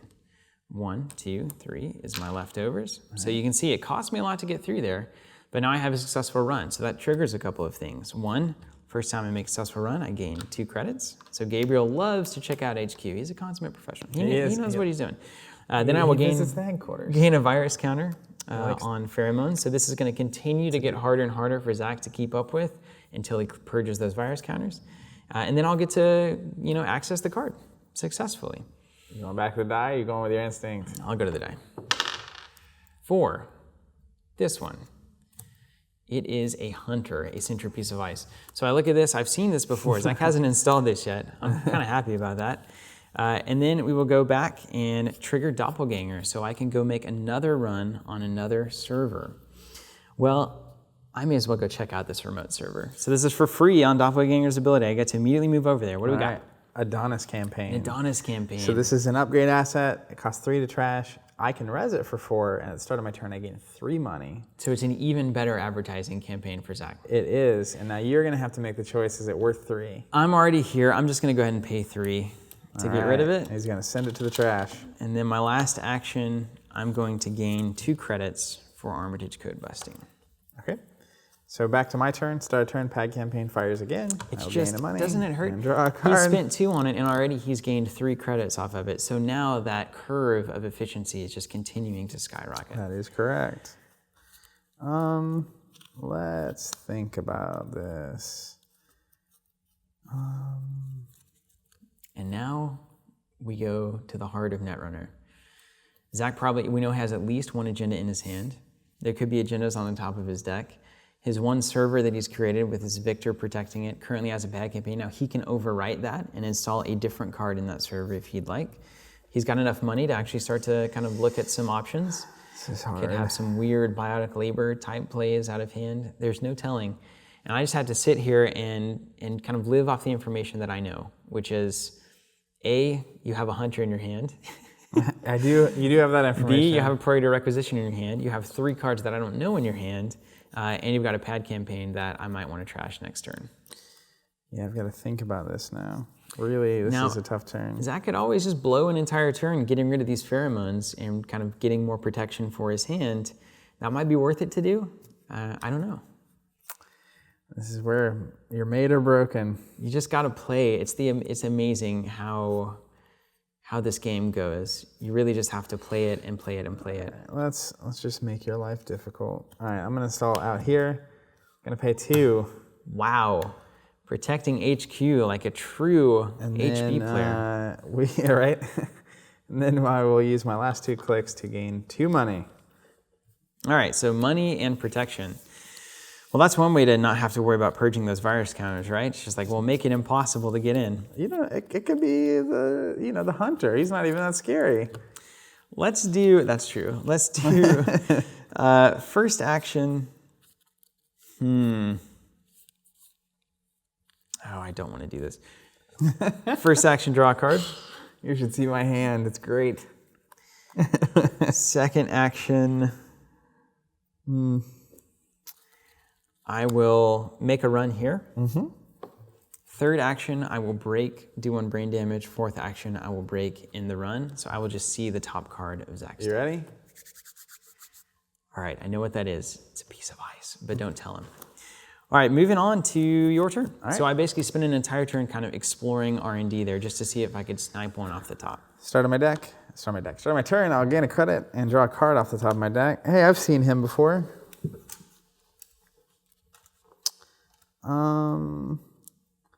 I'm going to spend a click to install here. Uh-oh. Building a bigger server.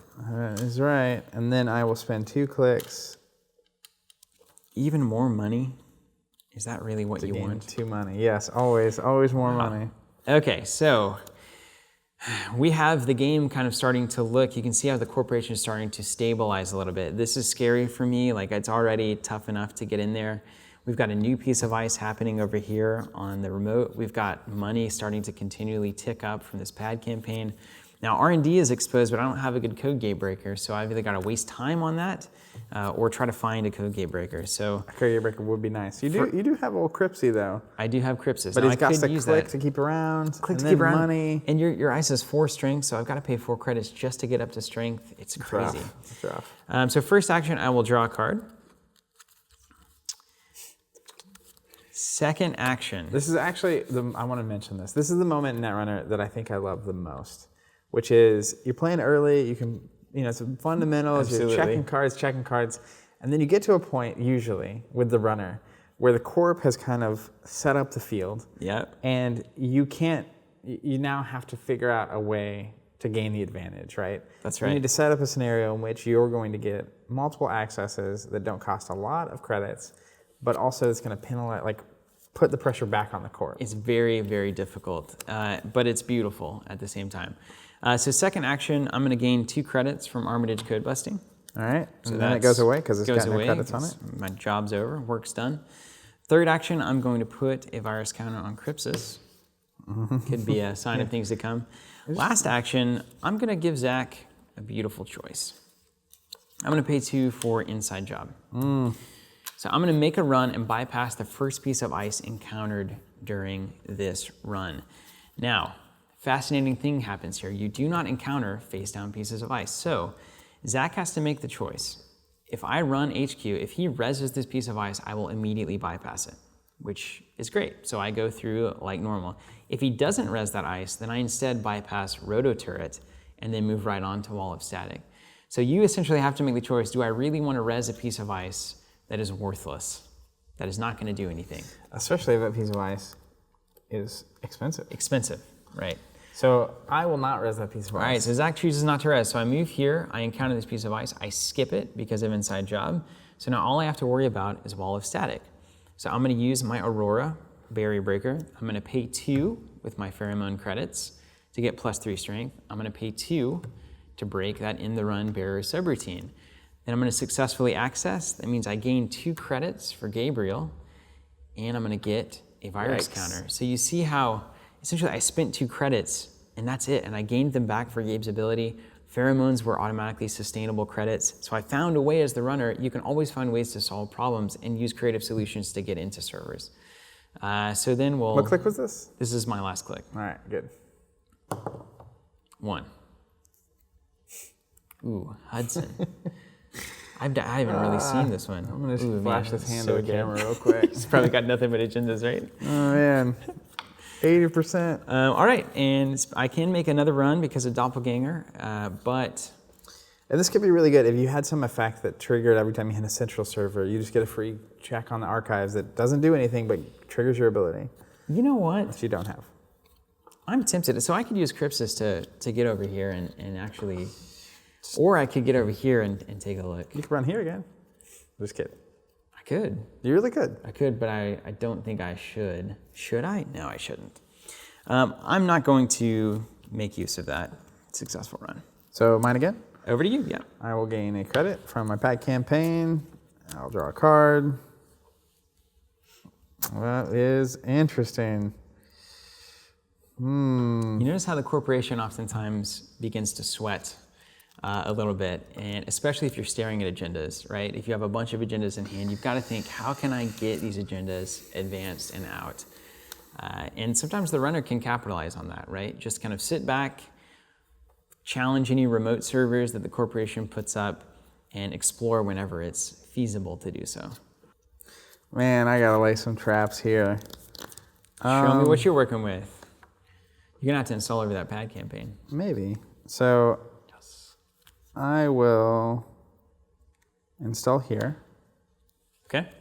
Which means, because this is an asset, It's got to be either it's got to be an upgrade. it has to be an upgrade, because you can only have one asset or agenda in a server at one time, which right. is important to note. And then I will install this here. Oh, protecting his trash. For what reason? We will see. And then I will gain a credit. Okay. So back over to me. Any like recurring stuff will flip up and be usable again. I have a free Crypsis counter. Look at that. I'm worried about Zach purging virus counters here, so I kind of want to start to do some work. First action, I will draw. Second action, I will draw. Third action,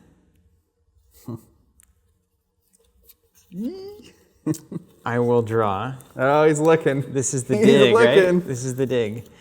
Last action, I will pay 1 for a forged activation orders. So I choose an artist's piece of ice. The Corp must either res it or trash it. So I'm going to choose this piece of ice right here. Yikes. I want to know what it is before I get into it next turn, potentially. That's so bad. Let me think about Res it or trash it. And this is kind of defining the criminal playstyle, right? There's a lot of tricks, a lot of interesting things happening during the game. And it is an 8-cost Heimdall 1.0. Now that is a big piece of ice. This has 6 strength barrier. 7. It's 7 Because of strength my because ability. of his identity ability. And now I can spend actions to get through it, but it's do a brain damage in the run. So technically my first action, if I run, I can spend all 3 of my next actions to break all those subroutines. Otherwise, I've got to get through a 7 strength barrier. That would cost me a ridiculous amount of money. 4 just to get up to strength, 2 to break each of those subroutines. I mean, that's a ridiculous 10 credits amount. on that 10 one credits. piece of ice. I can't do that. All right. So was that your, what click was that? That was it. Yeah, that was my last click. All and I right. do have a 4 hand size and I have 6 cards in hand. So I'm going to discard here and here. Now what happens when you run out of cards? Nothing. Just keep playing. All right, starting my turn, I will pad campaign. I will be forced to draw. Where were you this whole time, sir? Then I'll think about my life. I'm just gonna purge. Oof. So I'm gonna spend my whole turn, and I'm gonna clear all the virus tokens from the board. Virus counters are gone, and that kind of sets me back to square one on HQ. So HQ is very well defended at this point. That's part of why I res that, because I knew I was going to purge, and I just wanted to really make it hard for you to get back to my hand. That's not a bad idea at all.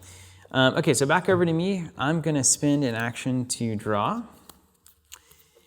Then I'm going to spend 3 credits on a resource, a connection, one of my friends, Mr. Lee. Mr. Lee. So Mr. Lee introduces a new action. I can draw 2 cards and add one of these to the bottom of my deck, bottom of my stack, okay? So I'm going to spend my 3rd action to look at the top 2, draw Now he's 1. digging. He's digging for the tools. Code gate put the breaker other one could to be the good. bottom. And then the Or a last better thing barrier I'll do, breaker. and this is the beauty of Netrunner, is like I'm looking for tools, right? I know that I need an answer to this problem. So I'm going to spend my last, and I'm just going to do it again. I'm going to look again. And, ooh, yeah. Looking good. And so now I've done a lot of digging, and I'm going to have to discard some cards. So let's discard here and here, because I happen to get what I needed. Okay, mine. Over to you. Yeah. Start my turn, I gain a credit. The first action I will take is installing one here, Uh-oh. protecting my research labs. Protection's happening. And then I will spend my other 2 clicks to gain 2 credits. Okay, so Zach is starting to open up what is essentially called a scoring window in the game of Netrunner. So I have 2 money. I don't have a lot showing out of the programs that can get through a well-defended server. He knows that I can't really access HQ or R&D very well right now. So this is a good time to start thinking about installing an agenda, advancing it out, knowing that I'm kind of digging and doing my own thing and a bit under the credit curve at this point. So first action, I will actually use Mr. Lee, continue to get my dig on. Looking for answers. All of this is actually great. Second is Mr. Lee again. Well, your deck's getting small, so I know, hope you're getting right? to this stuff. That's also good. Third action, Mr. Lee. And you can just keep digging. It's the beautiful thing about the game. And last action, I will gain a credit the hard way. And then I have to discard down, which is just awful. And I will discard this one and this one and this one. And I will pass it over to you, Zach. All right, start my turn. I will gain 1 money. I have to draw a card.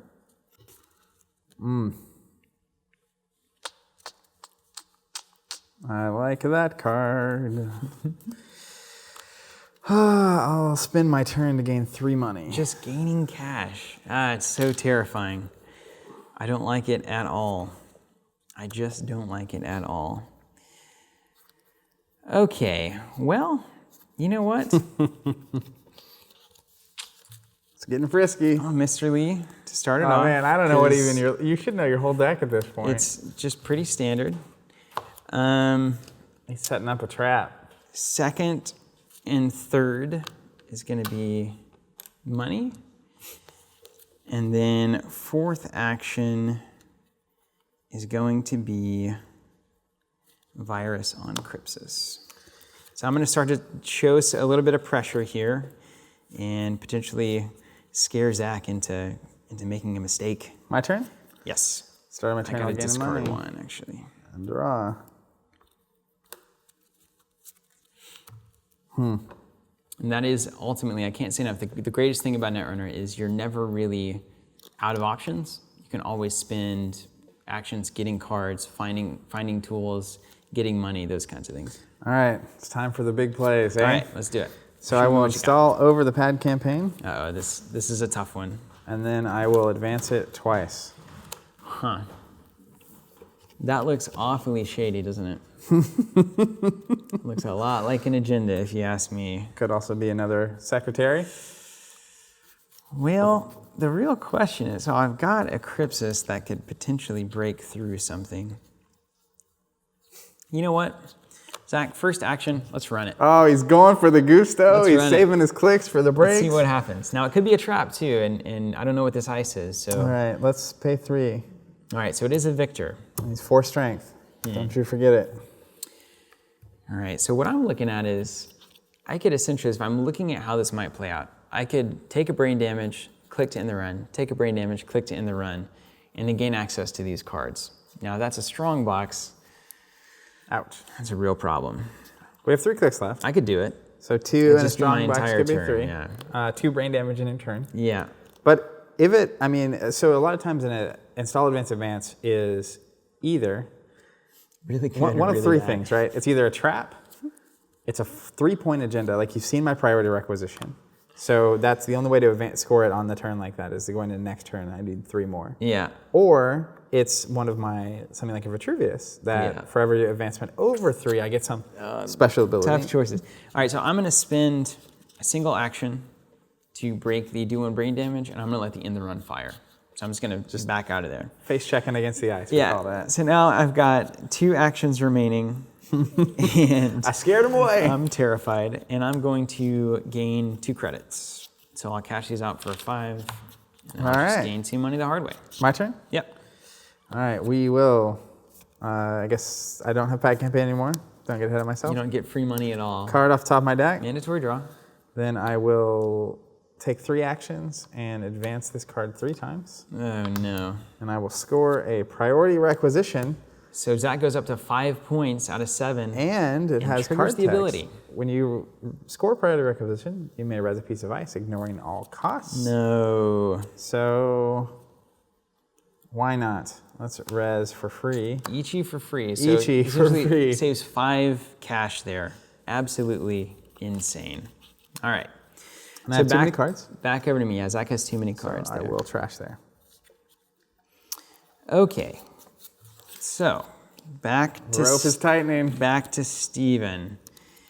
And you've got 4 cash, huh? Only 4. Can't do too much with 4. All right, my first click, I'm gonna install a Sneak Door Beta. Oh my word. All right, so this has 2 MU. So I now have 5 MU taken up of the 5 allotted to me. 4 defaults and 1 for Doppelganger. So that's my first action. I've got Crypsis loaded up. Now Sneak Door Beta says I can spin an action, make a run on Archives. If successful, treat it as a successful run on HQ. So that's really important. I can kind of sneak in the back door there with Sneak Door Beta. That's really strong, especially with what you have on the board. That's right. So second action, I'm going to use the ability here, make a run on Archives, but if it's successful, it'll be treated as HQ. So Zach, first of all, do you want to res that piece of ice? Yikes. Should have res this one. I will not. He doesn't res it. That's a really good sign for me. All right, so I've made a successful run on Archives, but I don't access the cards here because it says instead I treat it as if I had just made a successful run on HQ. So those trigger, so I get a Pheromones credit. I made a successful run on HQ. Yikes.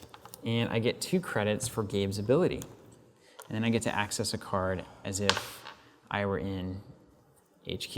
And I see a Biotic Labor, which is an incredibly good operation. Warning sign, warning sign, especially when I'm at 5 points. That's right. Because Biotic lets you gain 2 clicks. So if you have a 3 advancement agenda like this with 7 money, you can just score it right out of the So game. I am scared, very much scared. Third action, let's go ahead and run it again. Won't res. I will get a virus counter on Pheromones. Gabe's ability is only the first time a run happens. So we'll randomize it again. Come on, big money. See a Roto Turret, another great piece of ice. And then finally, I'll do it one more time. Let's take a look. Let's really exploit that Sneak Door. And here we go. Show me the points. This is the most beautiful and frustrating part of Netrunner. See a Roto Turret. All right, so I know that 2 out of 5 cards are not agendas. That's some ice. Yeah. And that Hunter maybe is still floating around. When Maybe you over learn there the on odds Archives. later, you will laugh your face off. Go ahead. All right, starting my turn. No more pad campaign, but I must draw a card. What does that do? Oh, okay. Pressure's on. I'm gonna do a couple things. Let's install here. Let's install here, trashing the ice over there. So it installs over a piece of ice, which means he just moves it right to the trash. And then this is now the first rung of ice. And I will gain a Gains a credit. Okay. All right, well, my first action is Sneak Door Beta. Let's move right over there. Still got to keep that pressure on. I want to keep those credits low. I will res a Rototurret. Rototurret, okay. So that is 4 to res. I'm going to choose Crypsis to break this. So 0 cost, or 0 strength to 0 strength. I'm going to pay 1 to break an ice subroutine on pheromones. Oh, I can't use that. It's not a successful. It's not HQ run. Yeah. So I'll pay 1 from the hard money, and then I'll pay 1 more to break in the run. So I broke both those subroutines. Treat it as if it's just run in HQ. So I get 2 for Gabe, and then I will get a pheromones counter. And an access. And I will access a card. I know I'm not going to see it. Well, I assume I'm not going to see that Rototurret. So let's get this guy. Oh no! Big money. Big money, no whammies. Yep. All right, my second. And then you... I do have to lose the Crypsis virus, that's right. So that's a bummer. My second action, I'm going to play some tricks. You also have the Doppelganger, don't forget. Oh, that's right. Thank you. I guess last turn you could have really went ham. I could have gone. Now the thing I can't do is I can't use the Sneak Door ability as that run. Yeah, that's fair. Because it's a normal run. So is there anything that I really want to look at? I don't think so. Right now there's not. So that was my first action. My second action, I'm going to play Emergency Shutdown. If I made a successful run on HQ this turn, I de-res a piece of ice. So let's de-res that Rototurret. That's no good for me. So now my third action is Sneak Door Beta. Let's run again on HQ. So I'm not going to res? No res here. Move over to HQ, get a random access. Got to get a number low enough to matter, or you can do a different thing. There's 2. Shipment from Euromorph. Hikes. And then I get a Pheromones credit. And then my last action.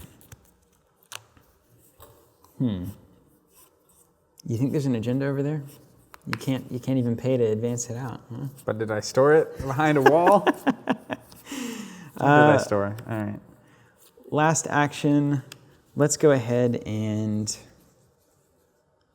Sneak Door one more time. Right? Me as well. Let's just do this one. All right, Biotic Labor. All right, over to Zach. Start my turn, I have to draw a card. All right, so 4 to 5 here, so it's coming down to the wire. It really is. I'm going to spend 3 clicks to get 3 credits. All right. So Rototurret is re-resable. And this is where it's important for me, I think, to go check out that remote. So, Yeah, because if it's a 3-2, I'm on game point. You're on game point, so this becomes a problem. So if he advances a card down there 3 times and it's similar to this Vitruvius, he'll win the game. So there's potentially the game on the board right there. The other thing that's a problem though is that I have to take brain damage. I have 2 cards, so I have to take brain damage. If I take an additional damage from that upgrade that's down there for some reason, that's really bad for me. It could be ostensibly bad. All right, let's just do it, Zach. Here we go. First action, let's run here. For my second action, I'm gonna break the in the run, and I will take 1 brain damage. Cave's getting beat up here. Fim is gone. Great breaker. Thank you for that. Then I'll move on to the next piece of ice, Victor 1.0.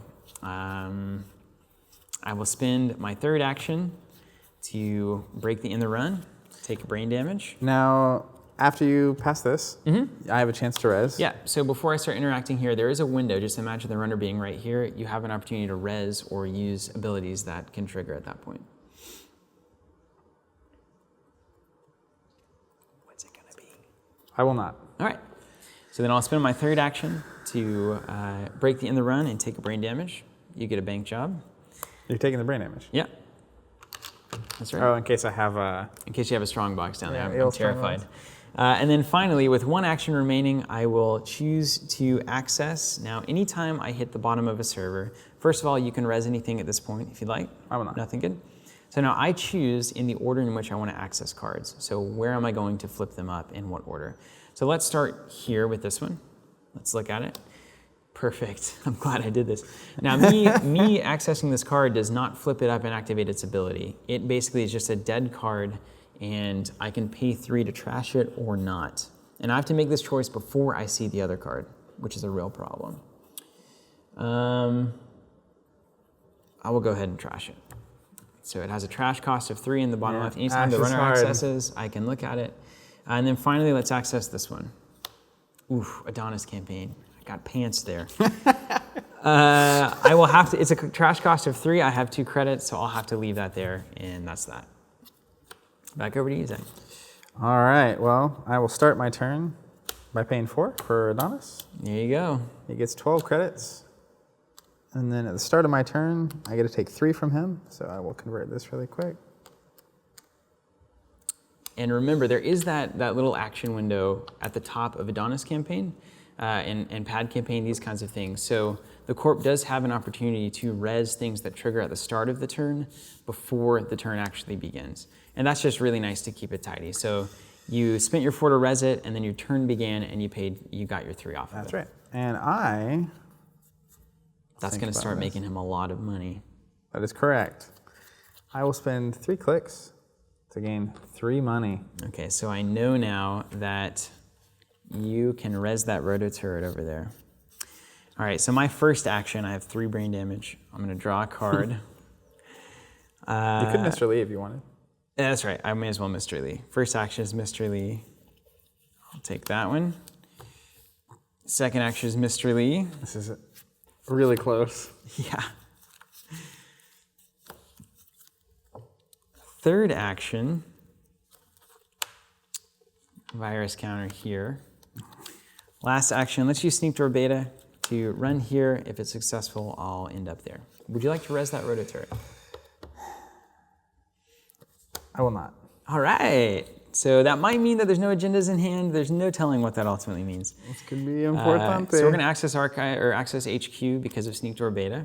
So I get 2 credits for Gabe's ability. I get a Pheromones token, and we get a random thing.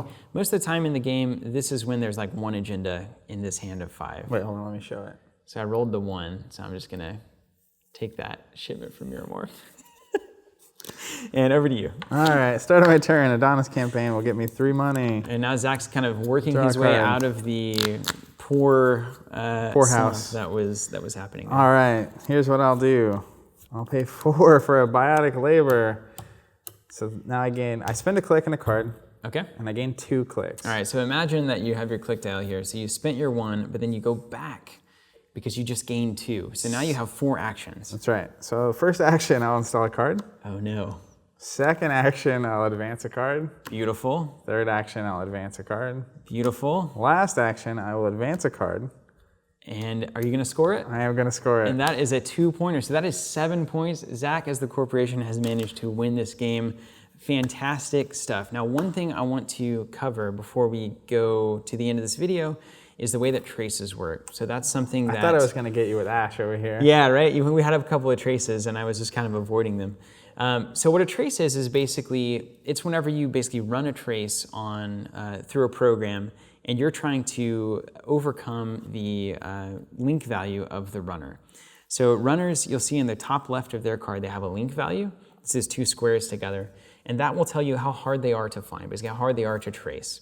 And then the trace cards will have basically an exponent that tells you what the trace begins at. So it's very easy to visualize it like the following. This is how I always teach traces. So let me just take a bunch of these power tokens that we have. And let's assume that I made a run on Ichi, okay? And let's say that this last subroutine fired. It says trace 1, if the trace is successful, give the runner 1 tag and do 1 brain damage. Okay, so we're gonna work through that. So let's activate the trace. So Zach starts at a 1. So 1 trace, I'll represent here with my power tokens. My link strength is 0, so I start at 0. And then Zach has the opportunity to buff that trace with credits by investing credits. So I'll pay 2, and it is now a trace 3. So he pays 2, and it's a trace 3. So now I get the opportunity as the runner to bid a number of credits equal to that value to bump my link up enough to overcome it. So it's a trace 1, it's now become a trace 3. I have a link of 0. If I pay 3, I essentially have a link value of 3, which means that the trace doesn't fire and I beat it, right? So the tie goes to me. So even though the subroutine fired, it's not actually going to do anything because it was not a successful trace. Even though it fired, it wouldn't do anything. So then we clear that off, we've invested all of our money, and we move on to the next thing. So there are cards in the game like Ice that will trace you, or there are operations that can be played that will trace you, and that just basically initiates that kind of bid war where you compare link to trace value, you invest credits in both sides, and then whoever wins, either the trace doesn't fire or the trace does fire, and they get the advantage. So that's the way a trace works. Finally, there are things in the game called tags. Let's look at this. Oh, we never got to a tag. This is a tag, yeah. Which, if I had been successful in my trace here, you would have received a brain damage and a tag. And let's just assume that you did that, right? So let's assume that Zach's trace was successful. It says give the runner 1 tag. One thing to mention as well is, even if it did successfully fire, notice on Ichi there is no in the run. There isn't. So just because it was successful doesn't mean that you stop the run. It just means that that fires, and we continue as normal. That's right. A lot of ice in the game actually does not end the run. So even if you don't break all the subroutines, you can still keep on running. Even if all the subroutines fire and just beat you up, as long as it doesn't say end the run, that run is not going to end.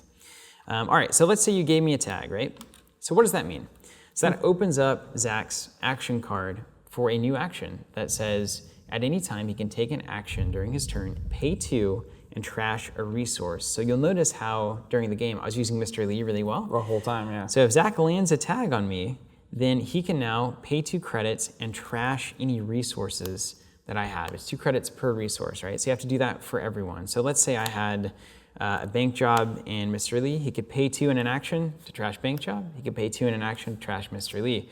So when Zach knows where I am because I'm tagged, he can start really attacking any of the resources that I'm bringing to the board. And I always thematically view that, at least when I'm playing Wayland, as me literally like Mr. Lee or your job. It's like I got you fired. I killed your friend, right? That's right. I see you who you're interacting with, and I'm squad. trying to just like tighten in on your resources. Absolutely. And then likewise, if it comes to my turn, if I have a tag or 5 tags or 10 tags, I can always pay 2 to remove 1 tag. So I could spend an action, pay 2, this goes away, and now Zach can no longer trash my things, which is very good. Now, in the game of Netrunner, being tagged is a bad thing. Not only can your resources be trashed, but there are other special cards in the Corp's deck that say if the runner is tagged, do any number of despicable things. Awful bad things. So generally, that's why things like running on your last click can be very risky, because if you hit a piece of ice or an upgrade that ends up tagging you, you now then go into the Corp's turn where they have resources available to destroy your board and cause general havoc. One last thing I want to mention as well, I don't know if you were going to get to it, but if you also look at like Doppelganger and Mr. Lee, they actually have a dot next to their name, something They do. I just noticed. This means they're unique, and you can only have 1 copy of that card in play at a time. So you can only have 1 Mr. Lee, and you can only have 1 Doppelganger. That's absolutely right. And consoles in general, right? And consoles in general, You can actually only right? have 1 of. You can have 1 console in play at a time. That's right. So this is the game of Netrunner. We've seen Criminal versus HB here, 2 very distinct play styles, and giving a very broad introduction into the game. So to recap, you have a runner who is attempting to score points by stealing them from central and remote servers. You have a corporation who is installing ICE and protecting those servers and trying to score out agendas behind them. Try to advance They their also agenda. can have assets and things that are giving them money throughout the game. We go back and forth. Zach's turn, he takes 3 actions. My turn, I take 4 actions. We continue to go back and forth using these actions in whatever way we think is most beneficial to us. Whoever gets to 7 points first wins, or if the runner is flatlined by taking damage well beyond the cards that they have in hand, 1 beyond, I should say, if the Corp runs then out they of die. cards. Or if the Corp runs out of cards in R&D, they immediately lose the game at the start of that turn. They're out of ideas. They're out of ideas. They just completely just forgot how to plan anything. So there are technically 2 win conditions for each side. I can score 7 points or run Zach out of deck. Zach can score 7 points or flatline me. And that is the game. So thank you guys so much for watching. We have plenty more coming in this series, so stay tuned for those videos and check those out. Also, we have blogs going up with deck lists, which are the core set, plus a deluxe expansion, plus a data pack. So if you're just getting into the game, we'll tell you 3 things to buy to have a pretty reasonable deck, and that's a great place to start playing. And if you want to just get this game and try it out, revised core set's the way to go. So grab one of those, grab a friend or multiple friends, build some decks, play it out, and I have no doubt that you will be hooked. As I said, I think this is one of the greatest games that has ever been made. So thanks for watching, guys, and Zach, thanks for playing. Thanks It's for been playing fun. as well.